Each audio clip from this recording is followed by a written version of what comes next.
ის ამბობთ 24 საათზე რეალ ტელის საინფორმაციო სამსახური თავარი გამოშვებით ბრუნდება პირდაპირ ეთერში მე გიორგი ვარამიძე ვარ საღამოშვიდობის. სტამბოლში უხარისხო ალკოჰოლის მიღების შედეგად საქართველოს 2 მოქალაქე გარდაიცვალა, 2 კი ამ დრომდე თურქულ საავადმყოფოში რჩება.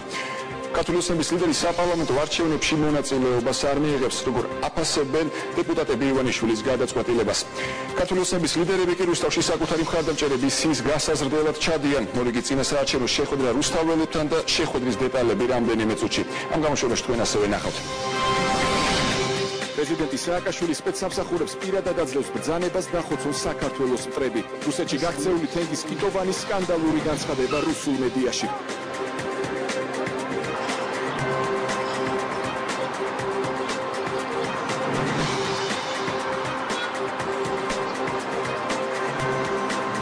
ამერიკის შეერთებულ შტატებში ნატოს ორდღიანი სამიტი დასრულდა. ჩიკაგოს სამიტზე ხელმოწერილი მნიშვნელოვანი დოკუმენტები და ნატოს სამომავლო გეგმები რამდენიმე წუთში. მოხარული ვართ იმ პროგრესით, რომელსაც უკვე მიაღწიეთ და სიამოვნებით გავაგრძელებთ თქვენს მხარდაჭერას რეფორმების ამ მნიშვნელოვან პროცესში. ჩვენ მყარად ვუჭერთ მხარ საქართველოს სუვერენიტეტს და ტერიტორიულ მთლიანობას. მსოფლიოში ყველაზე გლამურული შოუ ლას-ვეგასში ბილბორდის დაჯილდოების ცერემონიალი გაიმართა. ნახეთ ხის ამბებში. დიდი მადლობა მინდა გადავუხადო ჩემს ხანებს. ეს ჯილდო მათი დიდი სიყვარულის დამსახურება. ჩემი კარიერაც ხომ ინტერნეტით დაიწყო. ჩემთვის ასეთი პრიზის აღება დიდი პატივია.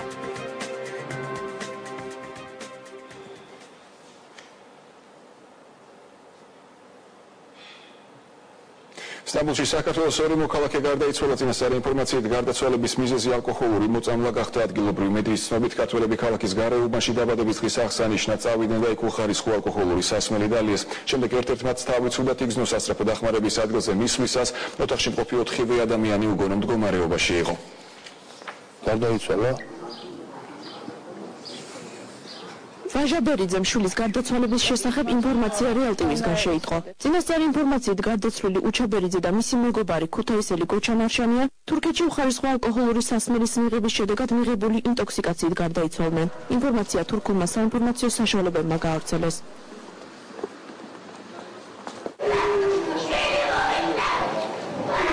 ტიბაანის ქუჩაზე დღის ბოლოს უჩა ბერიძის მეგობრები და მეზობლები შეიკრიბნენ. ჭკვიანის დილობიან თავაზიანი ბავშვი რომ მეტი არ შეიძლება მშვენიერი ბავშვი აქ ვერაფერს ვერ აკეთებდა და უსაქმებელი იყო და თან ოჯახში უჭიდათ ყველა უმშევრები სამივე ძმები მამაც უმშევარი და ესე გაჭირდა წაიყვანა და ბავშვი ჩემთვის რაღაც მოულოდნელი ახლა ეს ამბავი საერთოდ კიდე არ მჯერა ხა სანამ დღიანად არ დადასტურდება ნამდვილად არ მჯერა არ სვამდა, არ ეწეოდა ზრდილობიანი კარგი ბიჭი. Sultan Gazi'de Gürcistan uyruklu 4 kişi. თურქული მედიის ცნობით ქართველები ქალაქის გარეუბანში დაბადების დღის აღსანიშნავად წავიდნენ და იქ უხარისხო ალკოჰოლური სასმელი დალიეს. სასწრაფო დახმარების ადგილზე მისვლისას 4 ადამიანი უგონო მდგომარეობაში იყო. უჩა ბერიძისა და გოჩა მარშანიას გადარჩენა ექიმებმა ვერ შეძლეს. უხარისხო ალკოჰოლური სასმელის მიღების შედეგად თურქეთის საავადმყოფოში საქართველოს კიდევ 2 მოქალაქე მკურნალობს. მათ შორის უჩა ბერიძის მეზობელი გაგა ასატუროვი. მათი ჯანმრთელობის მდგომარეობა ამ ეტაპზე სტაბილურია და მათ სიცოცხლეს საფრთხე არ ემუქრება.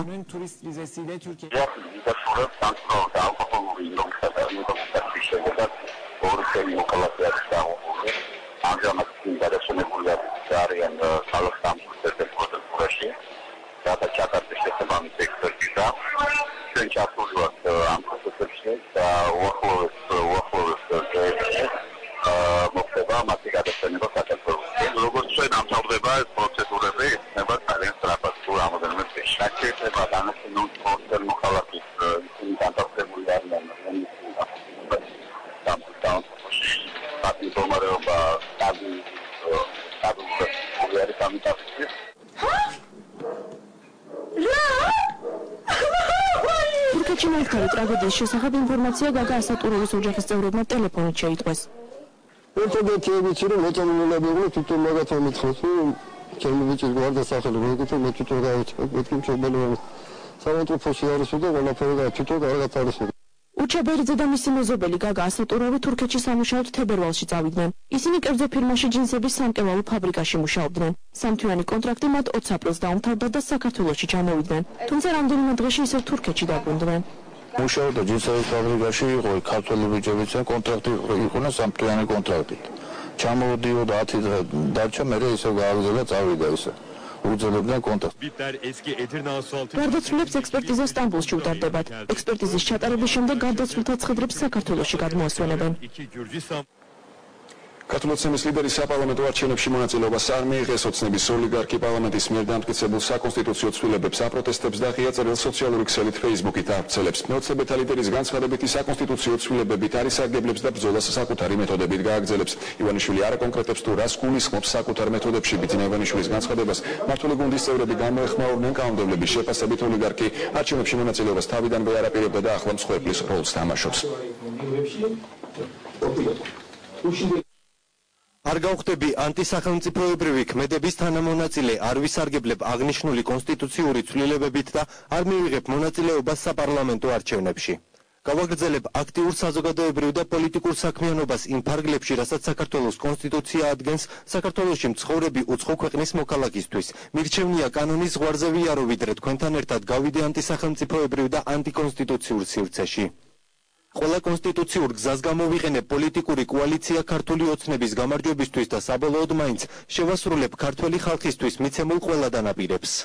ეს განცხადება თავისთავად იმაზე მეტყველებს, რომ ბატონ ივანიშვილს თავიდანვე არ ქონდა განზრახული სრულყოფილად ჩართულიყო ქართულ პოლიტიკაში, მიეღო არჩევნებში მონაწილეობა და არ ქონდა ამ არჩევნებში რაიმე წარმატების იმედი. მას მხოლოდ და მხოლოდ მთელი ამ პერიოდის განმავლობაში სურდა საკუთარი თავის ვიქტიმიზაცია, მსხვერპლად წარმოჩენა, რომ ვითომ აი მოქალაქეობას არ აძლევენ. სინამდვილეში, როდესაც ჩვენ შევთავაზეთ იუსტიციის სამინისტრომ შესთავაზა სწორი მართებული გზა თუ როგორ უნდა მოიპოვოს ეს მოქალაქეობა, უარი განაცხადა. თუ მას არ სურს არჩევნებში მონაწილეობის მიღება, მას აქვს ამის უფლება და მიიღებს მაშინ არჩევნებში მონაწილეობას. ჩვენი მოვალეობა იყო, რომ ყველა პოლიტიკური ძალისათვის გაგვეხსნა შესაძლებლობა პოლიტიკურ პროცესში მონაწილეობის. მაგრამ როგორც ჩანს, მოახლოებული პოლიტიკური ფიასკო ადამიანებს ართინოს სავი გასჯის უნარს და ბიძინა ივანიშვილის შემთხვევა მე მგონი ამ რიგის მოვლენათაგანი არის.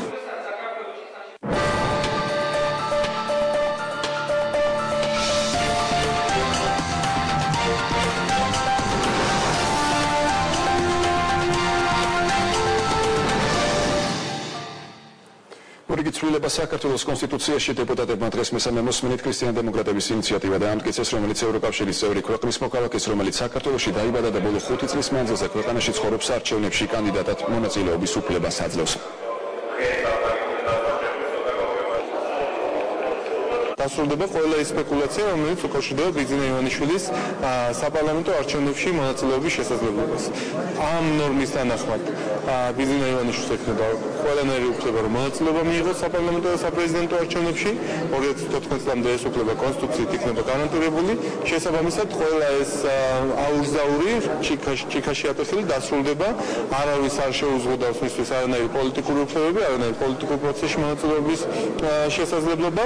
მეგონი ყველამ კარგად გაიგო, რომ ეს არის დროებითი ნორმა, გამოსავალი შექმნილი პოლიტიკური ჩეხიდან და კეთდება იმისთვის, რომ ვისთვისაც საქართველოში მომავალი არჩევნების კონკურენტული და სამართლიანი ჩატარება არის პრიორიტეტი, მისთვის ამ ნორმის დროებით გარდამავალ დებულებაში ჩადება და ამოქმედება არის მისაღები, რადგან შედეგად მივიღებთ ვითარებას, როდესაც ყველა ძირითად პოლიტიკურ მოთამაშეს, ძირითად პოლიტიკურ აქტიორს ექნება თანაბარი პოლიტიკური უფლება არჩევნებში მონაწილეობის მიღების და უმაღლეს სახელმწიფო პოლიტიკურ თანამდებობებზე არჩევის.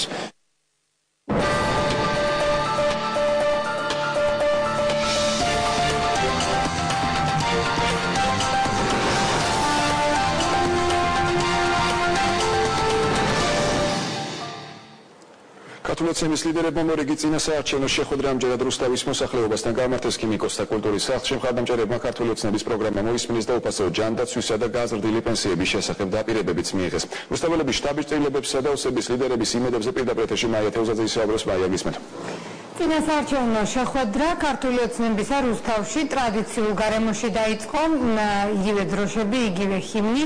ბერას მუსიკის ფონზე მოხდა დღეს რუსთაველებთან შეხვედრა, თუმცა მთავარი ის იყო, რომ ვიდრე შეხვედრა დაიწყებოდა, ქართული ოცნების ლიდერებმა მოუწოდეს საკუთარ მხარდამჭერებს, რომ ეყურებინათ მხოლოდ მეცხრე არხისთვის და ასევე ეყურებინათ შალვა რამიშვილის ბანანის რესპუბლიკისთვის. მიიღეს კიდეც მხარდამჭერებმა სათანადო ვიდეოები და წინასწარ გაეცნენ ამ ვიდეოებს. რაც შეეხება დანარჩენ მედიას, რომელიც სახელმწიფო მედიათ არის შერაცხული, მათ არ ჰქონდათ იმის საშუალება, რომ ყველა შეკითხვაზე ამომწურავად მიიღოთ პასუხები, თუმცა ჩემს შეკითხვაზე ვის ეკუთვნის მეცხრე არხი, მანუნა კობახიძემ განაცხადა, რომ ეს მან არ იცის. რეალურია, უკაცრავად, მაგრამ რეალურიის არ გასუხობ. რატომ? იმიტომ რომ ბანო მერაბიშვილის ტელევიზიასთან მეცხრე არხი ვისი არის? არ ვიცი. არ იცით მეცხრე არხი ვისი არის? რაც შეეხება შეხვედრის პოლიტიკურ ნაწილს და წინასაარჩევნო ნაწილს, რომელიც არ ეხება მედიისა და პოლიტიკოსების ურთიერთობას, ეს ნაწილი აბსოლუტურად მშვიდ და ტრადიციულ გარემოში გაგრძელდა. ქართული ოცნების ლიდერები უკეთეს საქართველოს უფასო ჯანდაცვას, გაზრდილ პენსიებს და ასევე კოოპერატივებში დასაქმებას დაპირდნენ. რუსთაველებს ასე რომ ნახოთ რეპორტაჟი. ორზე 4 ნიკარის გუნდში მოდი აუცილებლად თან წამეიყვანე მეზობლები. 75 წლის გრიშა იობაშვილი ქართული ოცნების შეკრებაზე ასე მეზობლებს, მეგობრებს და ნათესავებს ეპატიჟება. პენსიონერის ოცნება ჯერჯერობით მხოლოდ ისაა, რომ ბიძინა ივანიშვილს პირადად შეხვდეს და გადაეხვიოს კიდეც. რა თქმა უნდა, თუ კი ამას თავად მილიარდერი იკადრებს.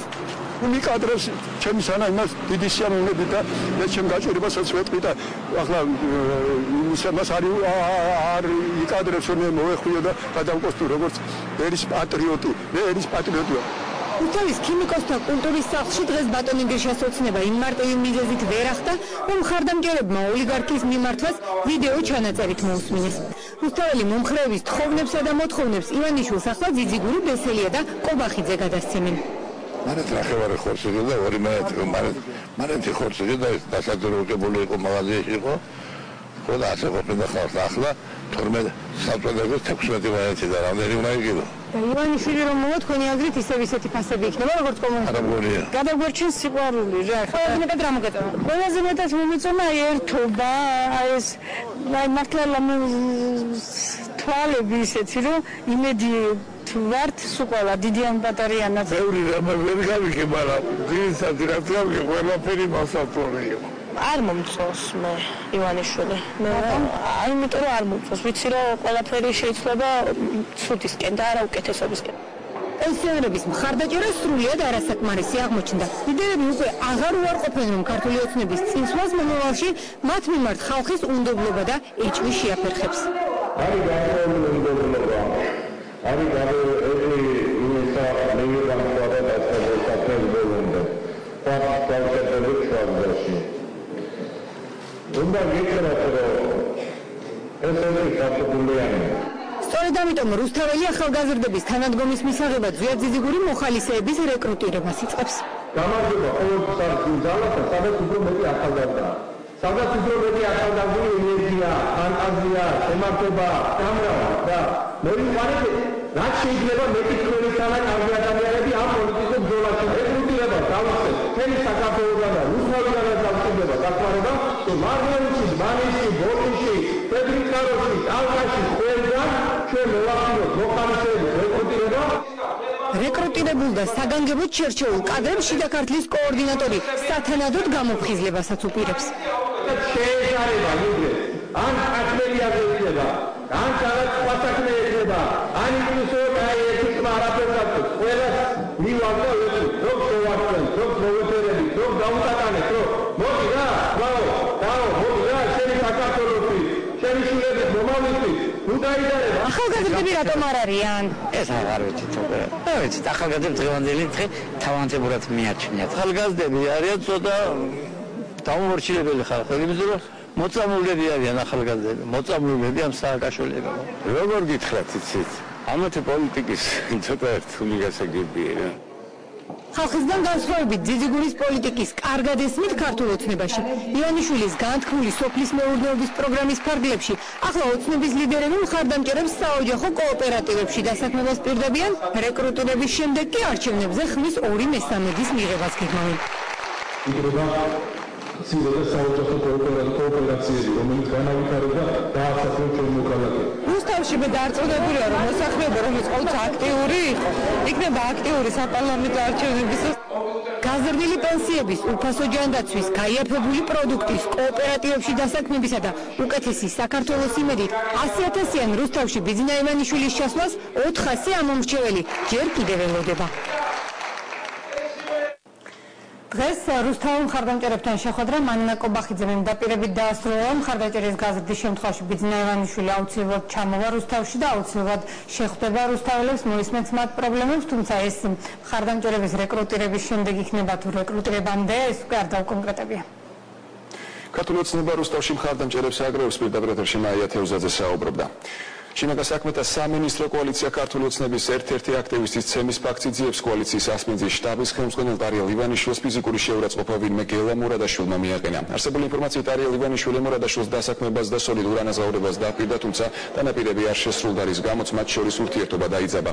22 მაისს გელა მურადაშვილი ქართული ოცნების ასპინძის ოფისში ივანიშვილთან საქმის გასარჩევად მივიდა და მას ფიზიკურად გაუსწორდა. გელა მურადაშვილი ამჟამად დაკავებულია, მის წინააღმდეგ გამოძიება ხულიგნობის მუხლით მიმდინარეობს.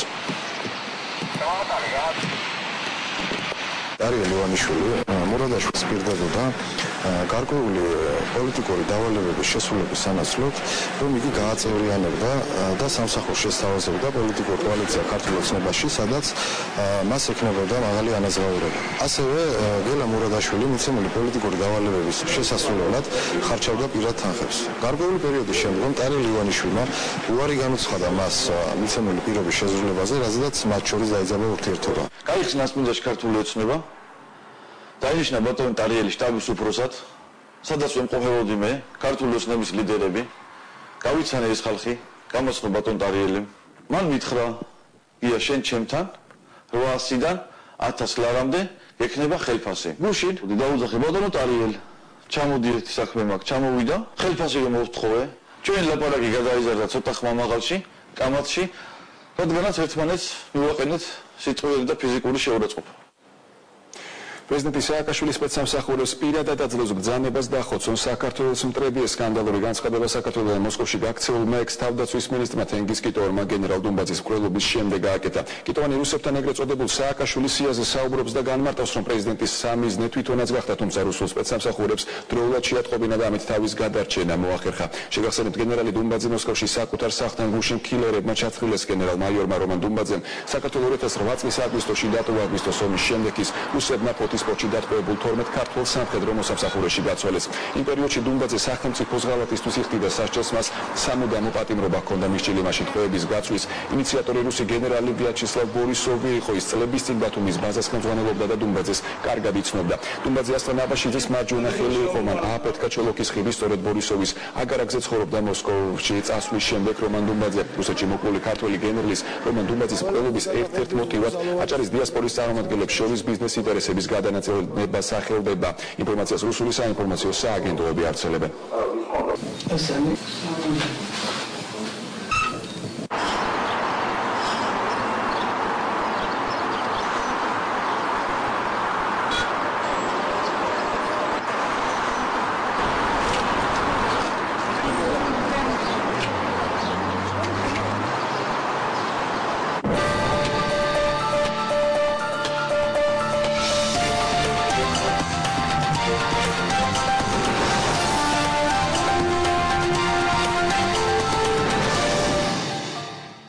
სოფლიოში ყველაზე გლამურული შოუ ლას-ვეგასში ბილბორდის დაჯილდოების ცერემონია გაიმართა. სოფლიო ვარსკვლავების საუკეთესოების გამოსავლენად შეიკრიბნენ 2 საათიან შოუზე საუკეთესო მომღერალი ალბომი და ჯგუფი დასახელდა.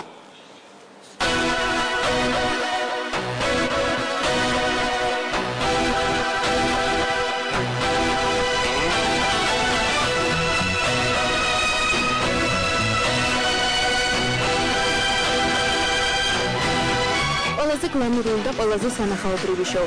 ასე აფასებენ ბილბორდის მუსიკალური დაჯილდოების ცერემონიას ამერიკაში. ორასამდე მსოფლიო ვარსკვლავი და რამდენიმე მილიონი მაყურებელი პირდაპირ ეთერში. ეს ის შემთხვევაა, როდესაც მოსახლეობა საყვარელ მომღერლებს თავად აჯილდოებს.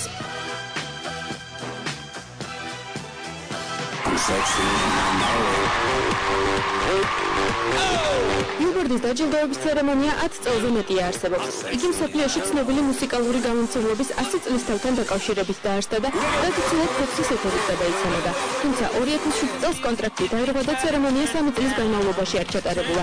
გრანდიოზული გლამურული შოუ 2010 წლიდან უფრო დიდი მასშტაბებით ABC-ს ეთერში დაბრუნდა.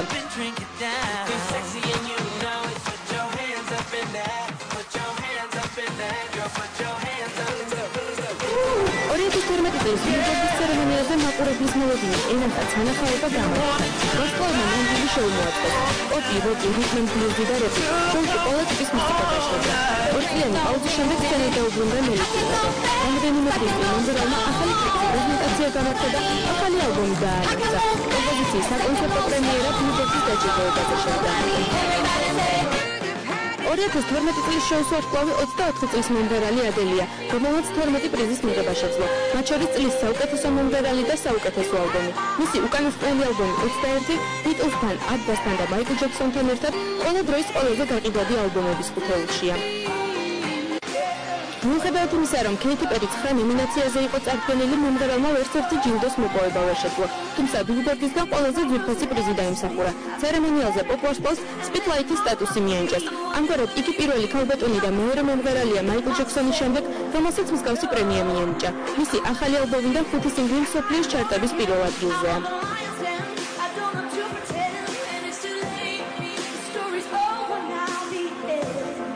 Incredibly honored to be in that. ჩემთვის ასეთი პრიზის აღება დიდი პატივია. მით უმეტეს ვიცი, რომ ქალბატონებს შორის მე პირველი ვარ. მინდა გითხრათ, რომ ნამდვილი ვარსკვლავი ბებია ჩემია. იგი 91 წლისა და ლას-ვეგასში ცხოვრობს.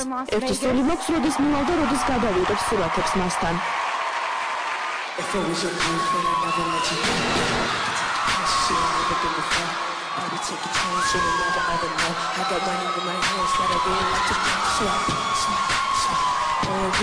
Justin Bieber!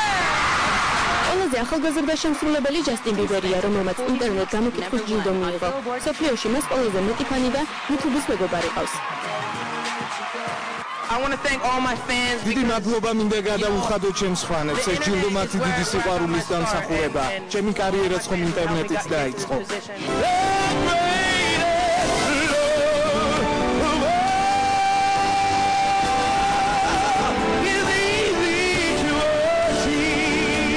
დაჯილდოების ცერემონიალზე გარდაცვლილი ვარსკვლავებით გაიხსენეს. ვიტნი ჰიუსტონი, მაიკლ ჯექსონი და რობინ გიდი, რომელიც შოუს დაწყებამდე რამდენიმე საათით ადრე გარდაიცვალა.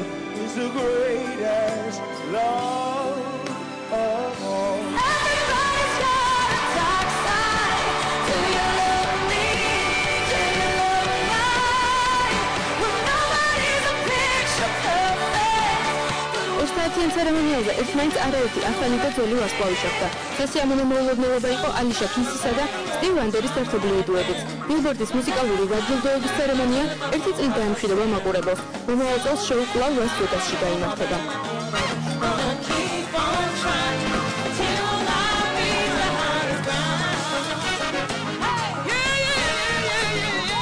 ახალი დეტალები რუსეთში მოკლული მამუკა კახიშვილის საქმის შესახებ სარატოვის სასამართლო სამედიცინო დასკვნის თანახმად 19 წლის ქართველი ახალგაზრდის გარდაცვალების მიზეზი გაგუდვა გახდა. კახიშვილი გარდაიცვალა მექანიკური ასფიქსიით, რომელიც ყელზე ბლაგვის საგნის მიბჟენით განხორციელდა, ნათქვამია ექსპერტების მიერ გამოქვეყნებულ დასკვნაში. საქართველოს მოქალაქე რუსმა სამართალდამცველებმა 2011 წლის ნოემბერს ერთ-ერთ კაფესთან დააკავეს და სასტიკად სცემის შედეგადაც ახალგაზრდა გარდაიცვალა კახიშვილების ოჯახში.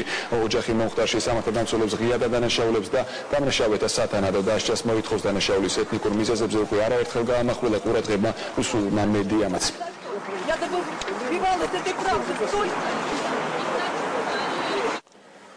დაჭრილი 18 წლის აკაკი ფაჩული ამ დრომდე რესპუბლიკურ საავადმყოფოში რჩება უცნობმა პირმა. მას დანეთჭილობა ფილტვის არეში მიაყენა. ინციდენტი მუშტაიტის ბაღის ტერიტორიაზე მოხდა. მოხდარის შესახებ ოჯახს ფაჩულიას მეგობარმა შეატყობინა, რომელიც დაზარალებულს ინციდენტის დროს თან ახლდა. როგორც ფაჩულიას ოჯახის წევრები ამბობენ, 18 წლის ახალგაზრდა სახლიდან გუშინ საღამოს 6 საათზე ჩოგბურთის სათამაშოდ გავიდა. ინციდენტი კი დაახლოებით 2 საათში მოხდა. საქმე სისხლის სამართლის მუხლით აღიძრა.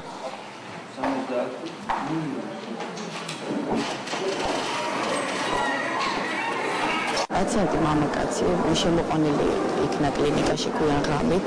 აღენიშნებოდა მარცხენა მხრივი გუმბათის ჭრილობა, დაზიანებული იყო ფილტვის ქსოვილი, ჩაუტარდა ქირურგიული ოპერაცია, ამჟამად განაგრძობს მკურნალობას რეანიმაციულ განყოფილებაში. მუშტაიტის ბაღთან მოხდა, ბეჭი საროშია დაჭრილი, ფილტვია გახვეტილი, მის მაკაცთან ერთად იყო და ვიღაც ორ ბიჭთან მოვიდა ჩხუბი. ამერიკის შეერთებულ შტატებში ნატოს ორდღიანი სამიტი დასრულდა. ალიანსის წევრმა ქვეყნებმა ერთობლივი დეკლარაცია შეიმუშავეს, რომელშიც დაფიქსირებულია, რომ ალიანსის ჯარები ავღანეთის ძალებს ძალაუფლებას 2014 წლის ბოლოსთვის გადააბარებენ. მეორე მნიშვნელოვანი დოკუმენტი კი სამიტის წევრებმა საქართველოსთან დაკავშირებით მიიღეს. ჩიკაგოში ნატოს ორდღიანი სამიტი დასრულდა. საქართველო ერთადერთი ქვეყანა აღმოჩნდა, რომელმაც აღმოსავლეთ ევროპის რეგიონიდან სამიტის ყველა მაღალი დონის შეხვედრაში მონაწილეობდა. სამიტზე საქართველოს პრეზიდენტი ბრიტანეთის პრემიერს დევიდ კემერონს შეხვდა. მოგვიანებით მათ ამერიკის პრეზიდენტი ბარაკ ობამაც შეუერთდა. ნატოს ჩიკაგოს სამიტის პარკლებში საქართველოს პრეზიდენტმა და ნატოს გენერალურმა მდივანმა მედიისთვის ერთობლივი განცხადება გააკეთეს. ჩიკაგოს სამიტის დასრულების შემდეგ საქართველოს პრეზიდენტი ერთადერთი ქვეყნის მეთაური იყო, რომელთან ერთადაც ნატოს გენერალურმა მდივანმა პრეს-კონფერენცია გამართა. მან რამდენიმე მნიშვნელოვანი განცხადებაც გააჟღერა. ანდრეს პროგრესმოსენმა იმ პროგრესზე ისაუბრა, რასაც ქვეყანამ სხვადასხვა რეფორმების გზით მიაღწია.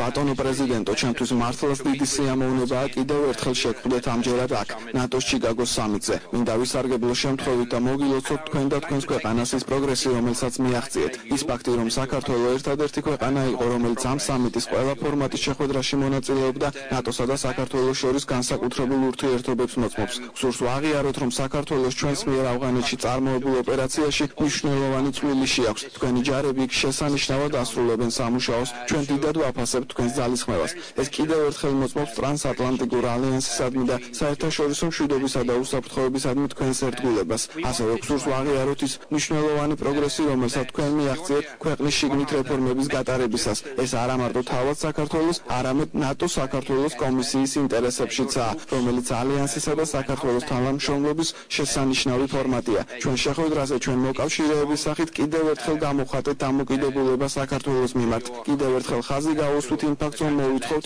საერთაშორისო აღიარებულ საზღვრებში საქართველოს სუვერენიტეტისა და ტერიტორიული მთლიანობის სრულ პატივისცემას. ასევე კიდევ ერთხელ გავიმეორეთ ის, რაც ნატოს ბუქარესტის სამიტზე გაჟღერდა 2008 წელს, რომ საქართველო აუცილებლად გახდება ნატოს წევრი. მოხარული ვართ იმ პროგრესით, რომელსაც უკვე მიაღწიეთ და სიამოვნებით გავაგრძელებთ თქვენს მხარდაჭერას რეფორმების ამ მნიშვნელოვან პროცესში.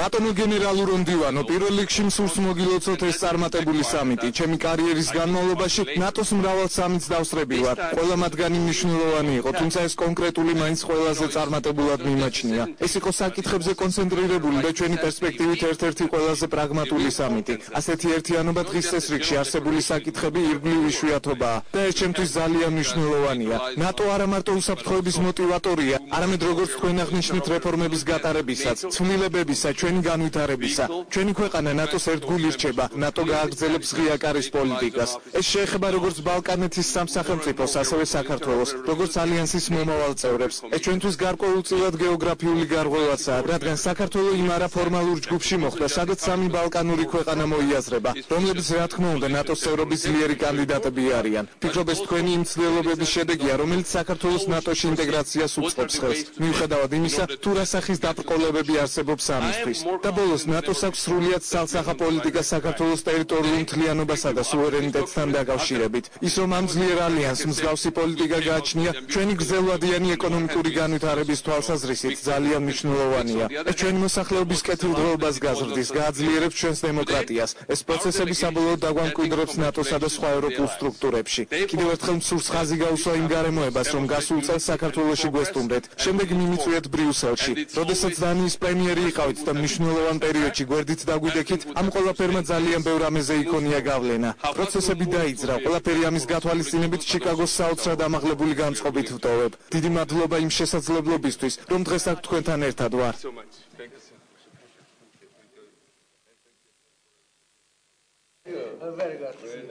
ჩიკაგოს სამიტის მიმდინარეობის პარალელურად საქართველოს პრეზიდენტი ბულგარეთის პირველ პირს და დანიის პრემიერ-მინისტრს შეხვდა.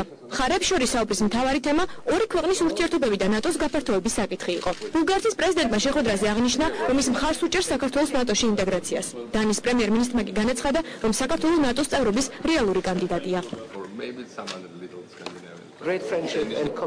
საქართველოსთან ჩვენ საერთო ინტერესები და მეგობრობა გვაკავშირებს. შევთანხმდით საქართველოში ჩემს ვიზიტზე და მიხეილ სააკაშვილი სპეციალური ვიზიტით მივიწვიეთ ბულგარეთში. ჩვენ საერთო მომავალი გვაერთიანებს. ბულგარეთი მხარს დაუჭერს ნატოში საქართველოს გაწევრიანებას. ეს ძალიან მნიშვნელოვანი სამიტია. ჩვენ ძალიან საინტერესო შეხვედრა გქონდა, რომელზეც ევროკავშირის პრეზიდენტობის შესახებ ვისაუბრეთ. ასევე ვისაუბრეთ საქართველოს მიერ მიღწეულ პროგრესზეც. ამ პროგრესს ჩვენ ნათლად ხედავთ და ვფიქრობთ, რომ ეს ქვეყანა ალიანსში გაწევრიანების სერიოზული კანდიდატია. სამიტის ფარგლებში ასპირანტ ქვეყნებთან გამართული შეხვედრა ამერიკის შეერთებული შტატების სახელმწიფო მდივანმა ჰილარი კლინტონმა მიმართვით დაიწყო და საქართველოს ტერიტორიული მთლიანობის მიმართ მხარდაჭერა კიდევ ერთხელ დაადასტურა. შეხვედრაზე იყო მოწოდება რუსეთის მიმართ ვალდებულების შესრულებაზე. შეხვედრას ამერიკის თავდაცვის მდივნის მოადგილე ალექსანდრ ვერშბო უესწრებოდა. ეს სამიტი ბოლო უნდა იყოს, რომელზეც ნატოს გაფართოება არ მოხდება. საქართველო რიგით მეორე ნატოს არაწევრი ქვეყანაა ჯარის რაოდენობის მიხედვით, რომელსაც ავღანეთის ISAF-ის მისიაში შეაქვს და მადლობას ვუხდით მას ამისთვის. საქართველომ განახორციელა დემოკრატიული რეფორმები და მოახლოებული საპარლამენტო და საპრეზიდენტო არჩევნები, დამატებითი შესაძლებლობაა აჩვენოს მსოფლიოს, რომ ის ერთგულია ნატოს დემოკრატიული ღირებულებების მიმართ. ჩვენ მყარად ვუჭერთ მხარს საქართველოს სუვერენიტეტს და ტერიტორიულ მთლიანობას. მივესალმებით საქართველოს დაპირებას ძალის გამოუყენებლობის შესახებ და მოვუწოდებთ რუსეთს შემხედრი ნაბიჯები გადადგას. ჩვენ მხარს ვუჭერთ ბუქარესტის სამიტზე გაკეთებულ განცხადებას და შემდგომში საქართველოსთან მიმართებაში მიღებულ ყველა გადაწყვეტილებას. სამიტის დასრულების შემდეგ ალიანსის წევრი ქვეყნები შეთანხმდნენ, რომ ჩიკაგოს სამიტი ერთგული რჩება ბუქარესტის სამიტის გადაწყვეტილებისა, რომის მიხედვითაც საქართველო აუცილებლად გახდება ნატოს წევრი. სამიტის გადაწყვეტილებაზე შეფასება საქართველოს პრეზიდენტმა გააკეთა.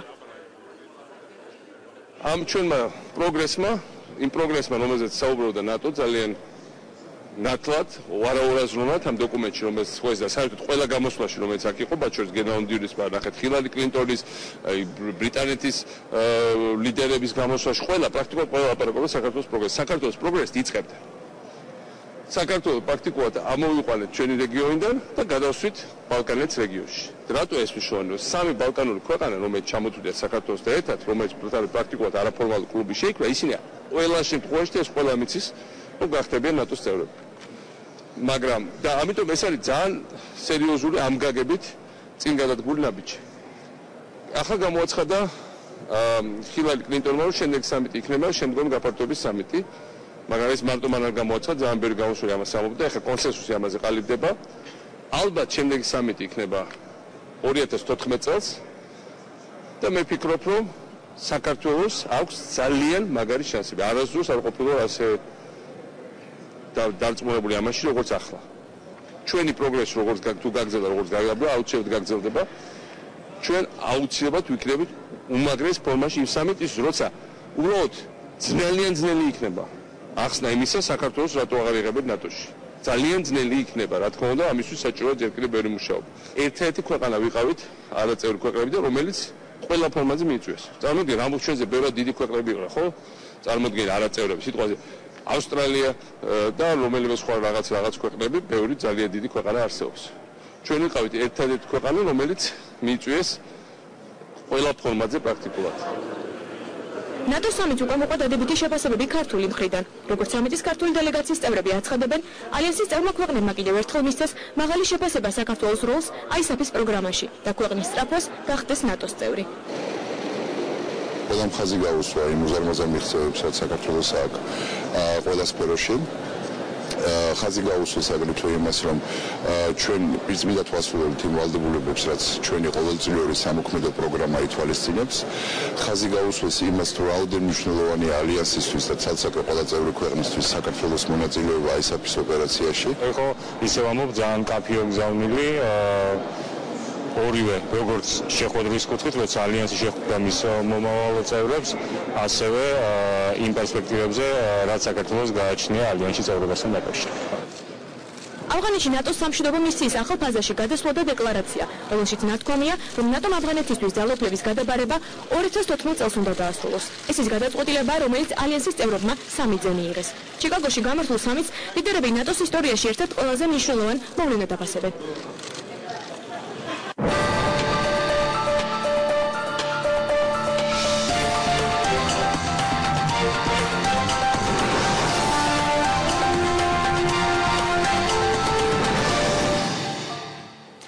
ჩიკაგოს სამიტის მნიშვნელობასა და ნატოს წევრი ქვეყნების პოლიტიკური დიალოგის გზით საქართველოსთან კავშირის გაფართოებაზე კომენტარები დღეს საკანონმდებლო ორგანოში გაკეთდა დეპუტატების თქმით, საქართველო მალე ნატოს წევრი ქვეყანა გახდება.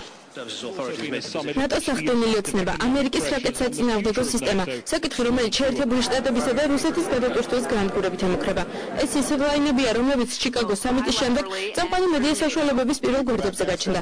უცხოელი ჟურნალისტები აქცენტს ავღანეთის გარდა სწორედ ევროპაში ანტისარაკეტო სისტემის განთავსების პერსპექტივაზე ამახვილებენ. ჩიკაგოს სამიტზე ნატომ დაადასტურა ინფორმაცია რაკეტსაწინააღმდეგო სისტემის პირველი ეტაპის მზაობასთან დაკავშირებით. ამ განცხადებამ რუსეთი ნამდვილად არ გაახარა. ეს სწორედ ის საკითხია, რომელიც ამერიკისა და რუსეთის ურთიერთობას დაანგრევით ემუქრება. ნატოს წევრი ქვეყნების მიერ ევროპაში ანტისარაკეტო სისტემის განთავსებაზე ერთობლივი თანხმობა ამერიკისთვის მოულოდნელი იყო. ალიანსმა ანტისარაკეტო სისტემის საკითხთან მიმართებით სულიერ ცვლილება დააფიქსირა. სავარაუდოდ იმით აიხსნება, რომ ირანიდან მომავალი საფრთხე სულ უფრო რეალური ხდება. ამ მიმართულებით კი ნატოს წევრთა ერთობლივ ქმედებას უდიდესი მნიშვნელობა ენიჭება. ის რომ სარაკეტო სისტემასთან დაკავშირებით ნატო რუსეთთან დათმობაზე წესვას არ აპირებს, ჩიკაგოს სამიტის ფარგლებში გამართულ პრესკონფერენციაზე თავად ამერიკის პრეზიდენტმაც დაადასტურა. ჩვენი რადარები თურქეთში განთავსდება და ის ნატოს კონტროლის ქვეშ იქნება. ესპანეთი, რუმინეთი და პოლონეთი შეთანხმდნენ, რომ მიიღებენ ამერიკულ სისტემებს. ასევე ჰოლანდიაც განაახლებს რადარებს. ჩვენ ველით დახმარება სხვა მოკავშირეებისგანაც. იმის გამო, რომ ეს სისტემა არ უქმნის საფრთხეს რუსეთს, მივიჩნევ, რომ რაკეტსაწინააღმდეგო თავდასხმაზე მასთან თანამშრომლობა შესაძლებელია.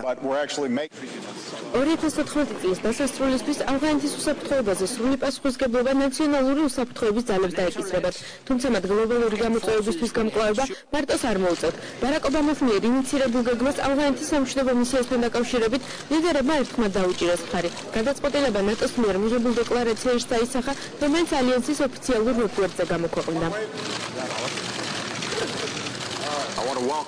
ამდენი ქვეყნის წარმომადგენლობა კიდევ ერთხელ უსვამს ხაზს მისიის საერთაშორისო ხასიათს და იმას, რომ ჩვენ ყველა დაინტერესებულები ვართ ავღანეთის სტაბილურობით. ავღანეთი აღარ იქნება სხვა ქვეყნებზე თავდასხმის წყარო. წინა შეხვედრებზე ლისაბონში ჩვენ დავიღეთ ტრანზიტის ეტაპზე, რომელიც 2014 წელს მოხდებოდა და ვისაუბრეთ გრძელვადიან თანამშრომლობაზე ავღანეთთან. გასული 2 წელი ძალიან მნიშვნელოვანი და წარმატებული იყო. თალიბანის მოძრაობა გატეხილია, ქვეყნის უსაფრთხოების ძალები კი ძლიერდება. ეს ადასტურებს ლისაბონის შეთანხმების წარმატებას. აისაფი გადავა ახალ ეტაპზე საბრძოლო ფუნქციას კი ავღანები საკუთარ თავზე აიღებენ. 2014 წლის შემდეგ ავღანეთში ნატოს მისიის წარმომადგენელთა მხოლოდ მცირე ნაწილი დარჩება, რომლის თავად მისია ადგილობრივი ხელისუფლების დახმარება, სათანადო ტრენინგების ჩატარება და სხვადასხვა დონეზე მხარდაჭერა იქნება. ჩვენ მადლობელი ვართ ჩვენი ყველა პარტნიორის. დღევანდელი შეხვედრა იყო კიდევ ერთი ნაბიჯი ჩვენი უნიკალური პარტნიორობის გასამტკიცებლად. ჩიკაგოში ჩვენ 3 მიზნით ჩამოვედით და 3-ს მივაღწიეთ. ჩვენ ყურადღება გავამახვილეთ ავღანეთის მომავალზე, გადავწყვეტეთ ინვესტირება ჩვენს უსაფრთხოებაში მიუხედავად იმისა, რომ ახლა რთული დროა და ჩვენს ყველა პარტნიორთან ერთად გადავწყვეტეთ ერთობლივად ვუპასუხოთ გამოწვევებს, რომლებსაც 21 საუკუნეში ვიღებთ. ნატოს მიერ შემუშავებული პროექტის განხორციელებაში მონაწილეობას აღარ მიიღებს საფრანგეთი. ეს ინფორმაცია სამიტის ბოლოს საფრანგეთის ახლად არჩეულმა პრეზიდენტმა კიდევ ერთხელ დაადასტურა. საფრანგეთის ჯარები 2012 წლის ბოლომდე გამოვლენ ავღანეთიდან, თუმცა 2012 წლის შემდეგაც მზად ვართ შევასრულოთ მხოლოდ საჭიროების შემთხვევაში დაკისრებული მოვალეობები, რომელიც ხელშეკრულებით არის გათვალისწინებული. 2014 წლის შემდეგ, როდესაც აღარ იქნება ალიანსის ჯარები ავღანეთში, ჩვენ გავაგრძელებთ მათ დახმარებას ჯანდაცვისა და განათლების სფეროში. ფრანსუა ოლანდისგან განსხვავებული პოზიცია დააფიქსირა გამოსულსაც ბრიტანეთის პრემიერ-მინისტრმა. დევიდ კემერონი ავღანელ ხალხს დაპირდა, რომ მარტოს არ დატოვებს. კემერონმა ყურადღება ეკონომიკური კრიზისის მოგვარების აუცილებლობაზე გაამახვილა და კოლეგებს არსებულ პრობლემებზე ღია საუბრისკენ მოუწოდა. ის რაც ევროზონაში ხდება ბრიტანეთისთვის ძალიან მნიშვნელოვანია. პრობლემებისას გაჩვენება გაცილებით სახიფათოა, ვიდრე მათზე საუბარი, რადგან ჩვენ რეალურად ამ საკითხების გადაჭრა გვჭირდება. ჩვენ ჩვენს თავზე ვიღებთ პასუხისმგებლობას ავღანეთის მომავალზე. მესიჯი, რომელსაც ავღანელ ხალხს უგზავნით ისაა, რომ მათ არ დავტოვებთ. საკითხი, რომელზეც ნატოს ლიდერები ამდრომდე ვერ შეთანხმდნენ, პაკისტანში არსებული სატრანზიტო გზის გახსნა. რაც შეეხება ავღანეთს, ნატოს ოპერაციის შედეგად ქვეყანაში თალიფ-თოთარის ბოლო მოეღო, თუმცა ვითარება ადგილზე კვლავ არასტაბილურია. არსებული მდგომარეობის გათვალისწინებით 60-მდე ქვეყნის ლიდერებს მაღალი რანგის შეხვედრების გამართვამ მასობრივი საპროტესტო აქციების ფონზე მოუწიათ. პოლიციამ დემონსტრანტები დააკავა, რომლებიც ქუჩაში ნატოს პოლიტიკის წინააღმდეგ სლოგანით „არა ომს“ გამოვიდნენ. როგორ ემზადებიან საქართველოში მოღვაწე კომპანიები 26 მაისის სამრეწველო აღლუმისთვის მძაფრებულია საქართველოში ამ სახელწოდების ქვეშ 250-ზე მეტი საწარმო საკუთარ პროდუქციას რუსთაველის გამზირზე გამოფენს თბილისის მერმა გიგი უგულავამ დღეს სამრეწველო აღლუმის მონაწილე კიდევ ერთი კომპანია კავკასკაბელი დაათვალიერა. ამ საწარმოს პროდუქციის ხარისხს რიგითი მოქალაქეები 26 მაისს ქართული მრეწველობის აღლუმზე შეაფასებენ. კავკასკაბელი ქართულ ბაზარზე ჯერ მხოლოდ ერთი წელია გამოჩნდა და მაღალი ხარისხის პროდუქციით მოხმარებლის სიმპათია უკვე დაიმსახურა. ქართული ნაწარმის გრანდიოზულ გამოფენაზე სახელწოდებით დამზადებულია საქართველოში კომპანია საკუთარ პროდუქციას წარმოადგენს.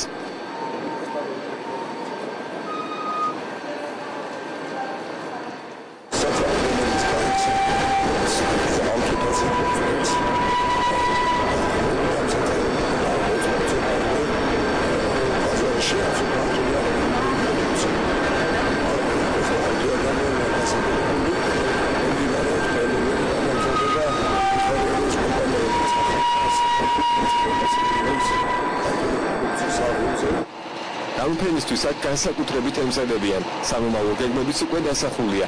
საქართველოში წარმოებულმა სხვადასხვა დანიშნულების კაბელმა სანამ ექსპორტზე გაიტანენ, ადგილობრივ ბაზარზე იმპორტირებული ნაწარმი უნდა ჩაანაცვლოს.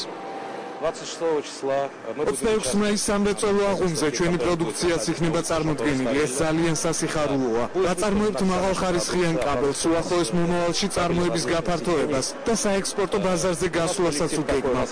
ჩვენ სტანდარტულ პროდუქციას უშვებთ. გვაქვს ძალიან ხარისხიანი პროდუქცია და ანაზღაურებაც კარგია.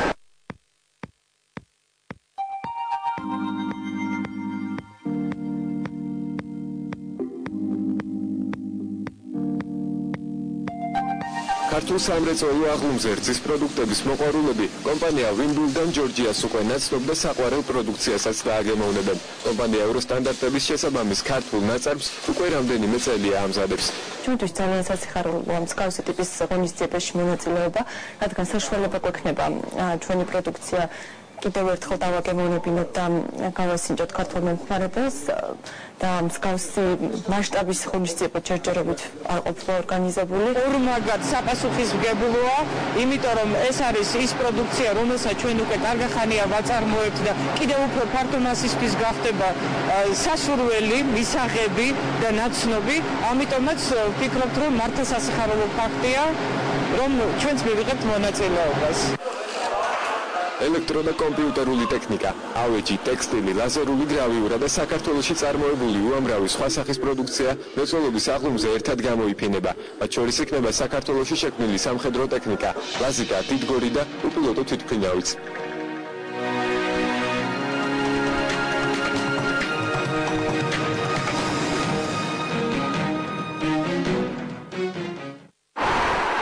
რუსთაველის გამზირზე 26 მაისს საკუთარ პროდუქციას 250-ზე მეტი კომპანია გამოფენს.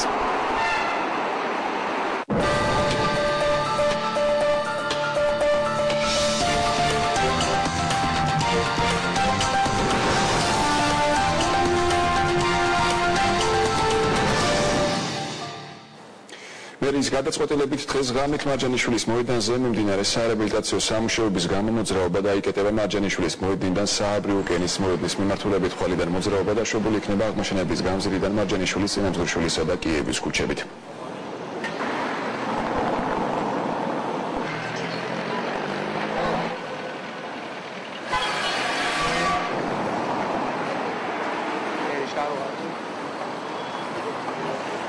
ბილაინის აბონენტთა მომსახურების ოფისი გლდანში აქციით გაიხსნა. აქციას ნათელი ფერები ბავშვებს ბილაინი უკვე ერთი თვე ატარებს. 21 მაისიდან 21 ივნისის ჩათვლით ბილაინის ნებისმიერი აბონენტი, რომელიც მობილურ ტელეფონს ან სტარტაპ პაკეტს ბილაინის ახალ ოფისში შეიძენს, საკოლმოქმედო აქციის მონაწილე გახდება. შენაძენიდან 1 ლარი მცირე საოჯახო ტიპის ბავშვთა სახლს მოხმარდება.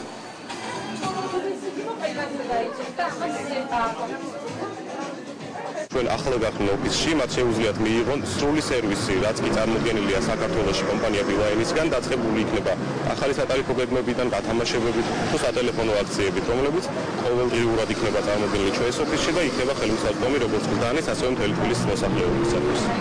გაყიდული ნომრების და ტელეფონებიდან შემოსული თანხის ნაწილი გადაერიცხება რანში არსებულ მცირე საოჯახო ტიპის სახლს.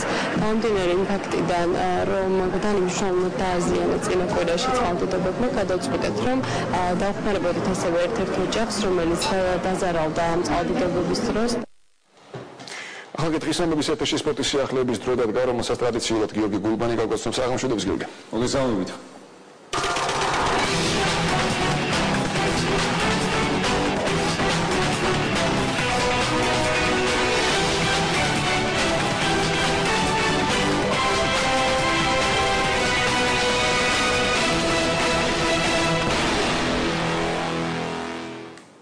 საგალათბურთო კლუბ არმიას მურიგს საჩემპიონო ტიტულს ერთი გამარჯვება აშორებს. თავდაცვის სამინისტროს გუნდის სუპერფინალში ოლიმპის წინააღმდეგ საერთო ანგარიში 2-1 დაწინაურდა. სამ მოგებამდე მიმდინარე გადამწყვეტი სერიის მესამე შეხვედრა სპორტის სასახლეში დღეს გაიმართა და არმიელთა უდიდესი უპირატესობით აღინიშნა. კოტე ტულუშის ხელმძღვანელობით არმიელები ჩემპიონის ტიტულის მოპოვებას სხვა სუპერფინალური სერიის უკვე მეოთხე მატჩში გეგმავენ.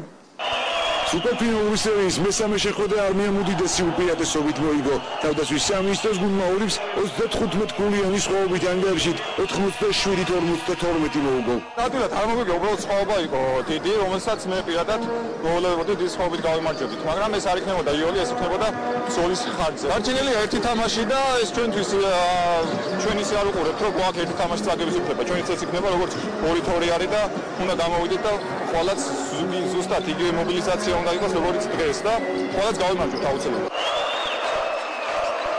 არმიასა და ოლიმპს შორის გამართული სუპერფინალური სერიის შეხვედრებიდან ყველაზე დაძაბული წინა მატჩი გამოდგა, რომელშიც ოლიმპმა 2 ქულით იმარჯვა. კოტე ტულუშის გუნდისთვის ეს მიმდინარე პირველობაზე პირველი მარცხი იყო. უშინდელი მარცხის შემდეგ, რა თქმა უნდა, ძალიან კაი გაკვეთილი გამოდგა ჩვენთვის, როგორც დღევანდელი გადმოსახედიდან ჩანს, ძალიან ბევრი დასკვნა გავაკეთეთ, რომელიც ფაშისტომების გუშინ და იმის წინა თამაშიც მე ვთქვა, რომ ჰქონდა. გამოვიტანეთ ეს ყველა დასკვნა და მოვახედეთ გამოსწორება. სამი შეხვედრის შემდეგ საჩემპიონო ტიტულისკენ არმიამ წინ მნიშვნელოვანი ნაბიჯი გადადგა, თუმცა ოლიმპი დანერგას არაპირებს და საკუთარი შანსის ბოლომდე გამოყენება შეეცდება. ძლიერი მოთამაშეები არიან, მაგრამ ჩვენი სათქმელი თქვით, ერთი თამაში მოვიგეთ და ჩვენ ყველა თამაშზე მოსაგებად გავდივართ, რა თქმა უნდა და იმედი მაქვს, ხვალ უკეთესად გამოვალთ და ის ბურთები, რაც არ ჩაგვივარდა დღეს, ჩაგვივარდება და რა თქმა უნდა ისე დაცვის ხარჯზე უნდა ვაჯობოთ ესეთ გუნდს. ოლიმპსა და არმიას შორის სუპერფინალური სერიის მეოთხე შეხვედრა თბილისის სპორტის სასახლეში ხვალ 18 საათზე დაიწყება. განვაგრძობს საკალათბურთო თემას. 16 წლამდელთა ეროვნულ ჩემპიონატზე დღეს ჩემპიონის ვინაობა გაიყვა. საუკეთესო წოდება აკადემიის გუნდმა მოიპოვა.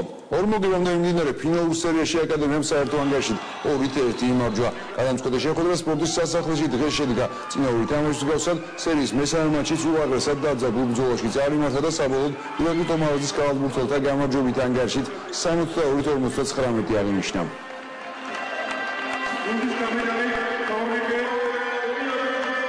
მთელი წელი რაც ვივარჯიშეთ, რაც ვიშრომეთ, დაგვიფასდა სეზონის ბოლოს და ძალიან სასიხარულოა ეგ ყველა გუნდისთვის საერთოდ. და ჩემ გუნდს რაც შეეხება მეორე თამაშის შემდეგ მოახერხა გუნდმა მობილიზება, საკმაოდ დიდი სხვაობით წავაგეთ და დღეს როგორც ხედავთ ბიჭებმა ყველაფერი გააკეთეს იმისთვის, რომ დღეს დავეხარებინეთ ჩვენს და მასპურებლებს. დღევანდელ დღეს მხოლოდ ფსიქოლოგიით შევძელი და დავეხმარე ჩემს, მაგრამ თრიალურ ჩემპიონატში დავამტკიცეთ თელმა გუნდმა ჩვენი გუნდური თამაში, რომ 16 წლამდელებში საუკეთესონი ვართ და შედეგიც ჩანს და ჩემპიონები ვართ. საქართველოს მორაგბეთა საგაზაფხულო გარდამავალი ტურნირის ფინალში ერთმანეთს არმია და ლოკომოტივი დაუპირისპირდებიან.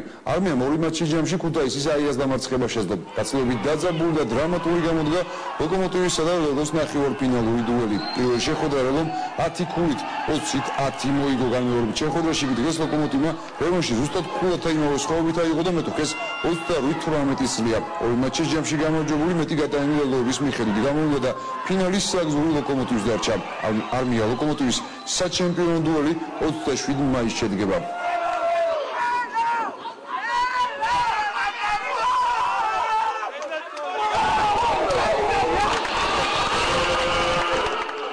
ძალიან რთული თამაში იყო, პირველი თამაში მოგეხსენება წავოდი 10 ქულით და ახალი პრინციპით უნდა მოგვიგო 10 მეტი კულტურა გავსულიყავით ფინალში. დავით ბიჭებმა ყველაფერი გავაკეთეთ იმისთვის, რომ ათამაშოს ბოლომს და დეთ მობილიზება გავაკეთეთ და რავი მაქსიმუმი გავაკეთეთ. ვინმე თამაში გვექნება და ყველაფერს ვიზავ პირდებით ჩვენ გულშემატკივრებს რომ გავახარით და თავს არ დავსვით. საქართველოს მკლავჭიდელთა ეროვნულ ნაკრებმა ევროპის ჩემპიონატზე წარმატებითი ასპარეზა. პოლონეთში გამართულ კონტინენტის პირველობაზე ნაკრების წევრმა გენადი კუკინიამ საუკეთესოს წოდება ამჯერადაც არავის დაუთმოდა, ოქროს მედალი ორივე ხელში მოიპოვა. მსოფლიოსა და ევროპის არაერთგზის ჩემპიონი კუკინია საქართველოს კონსტიტუციური უსაფრთხოების დეპარტამენტის თანამშრომელია.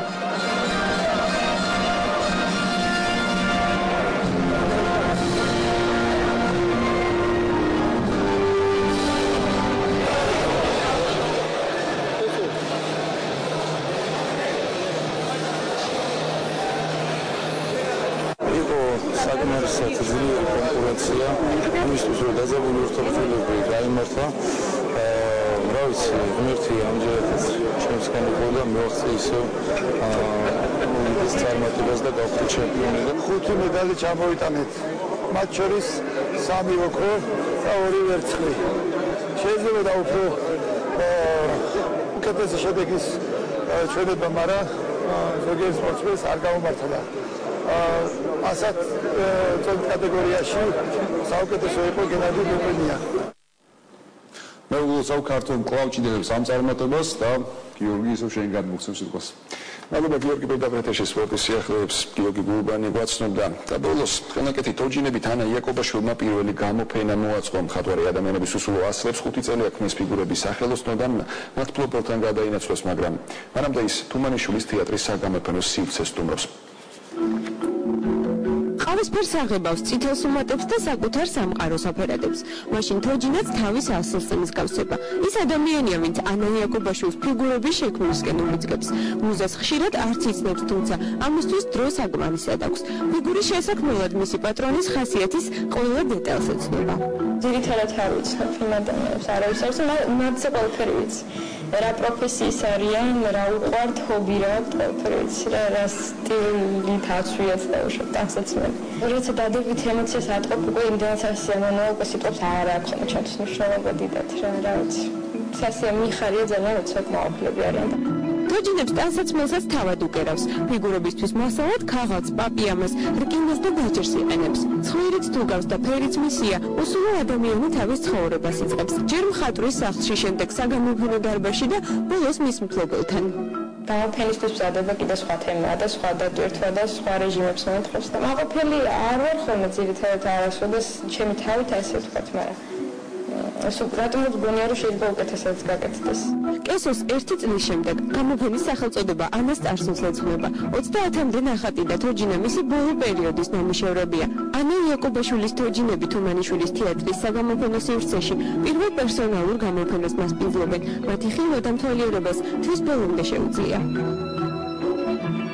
ერთი ამბავის დასრულების შემდეგ ანა თოჯინებით ახალ თამაშს იწყებს. ის თავის ახალ თოჯინებში საინტერესო ადამიანებს გააცოცხლებს. დღეისათვის სულაც იყო რეალ ტევის საინფორმაციო სამსახური. ხვალამდე გემშვიდობებად. აი აბზანდებოდით.